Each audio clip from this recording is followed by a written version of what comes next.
Hello. Welcome back to my garden, and today I thought we would talk about seeds. And most of the time we're used to seeds right in packets, but I think that we miss out a big opportunity as gardeners by not looking at seeds that come from other plants and that we have. This happens to be a dill plant right here, and actually this has lost a lot of seeds since I put it here, so we're going to probably end up with a lot of dill plants here. This is actually the seeds, let me see if I can get this out here, from, I probably can't open this up because it's a pretty tight core, from poppies, from oriental poppies. All right, I can't get it, but I will show you.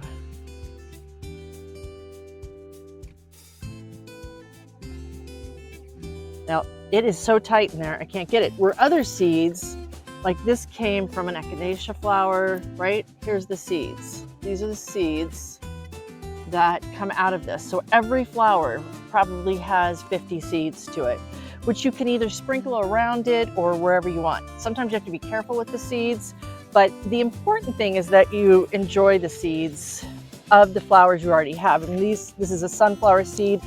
All these flowers right here in this bed, self-seeded from last year. Cosmos is one that really loves to self-seed. Sunflowers love to self-seed, and I'll even just pull it out here. Let's see if I can put it in my hand. Ed, if you can get that. Yeah, so those are the seeds that come from the sunflowers. So I thought we'd walk around the garden a little bit and just look at some of the seeds. I'll put those in there for safekeeping. Some of the seeds that, or the plants that have come from the seeds around the gardens. But again, I mean, the one thing to remember with plants, I started growing from packages of seeds. I love Botanical Interest. I'll just give them a little plug here. They're not a sponsor or anything, but I have used them for years. They're right here locally here in Colorado.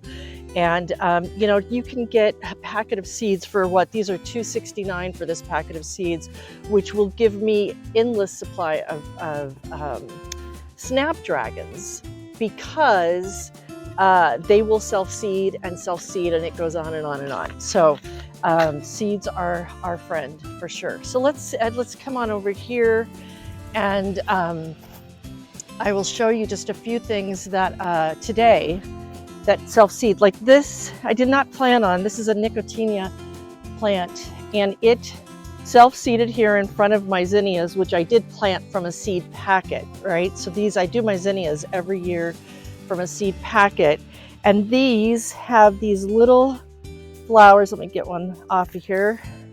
That there's little tiny seeds inside of this flower.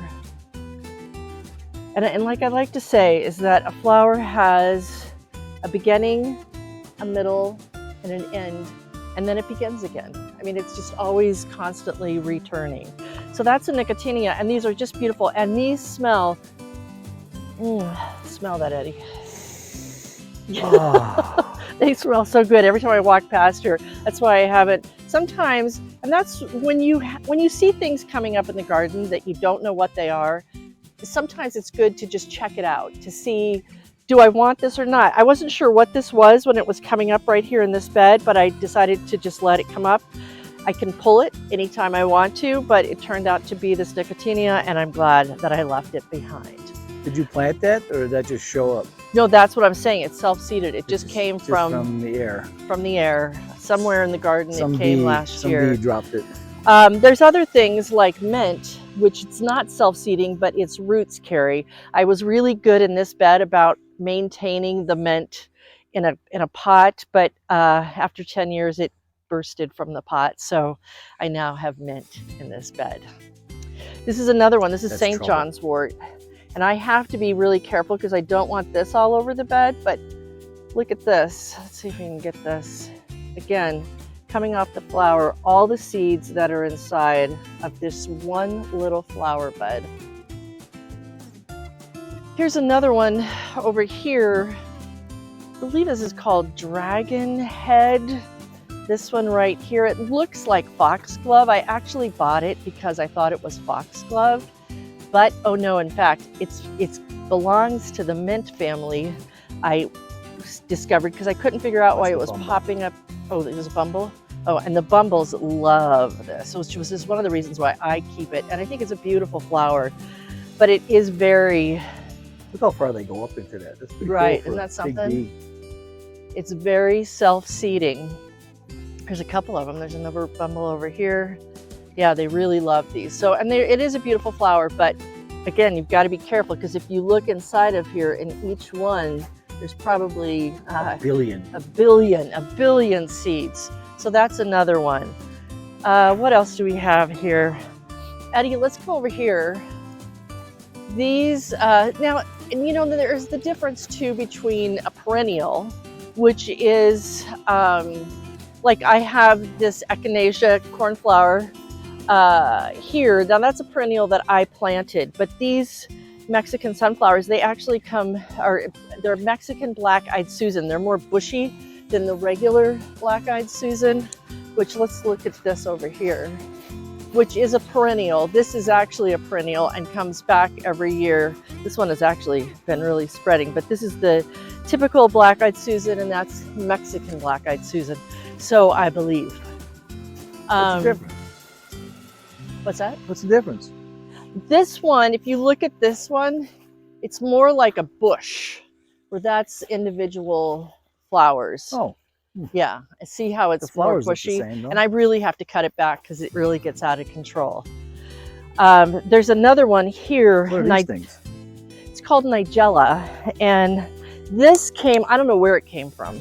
Oh, right, it just came into the garden, and so here's the flower right here. It's gorgeous. I think it's a gorgeous flower, which is why I allow them to remain. If they're gorgeous and not too much of a problem, I let them remain. But look at that. Look at all the seeds inside of that. A lot of seeds. Okay.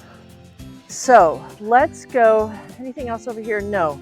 So we're going to go over here to our biggest, probably self-seeding bed that we have.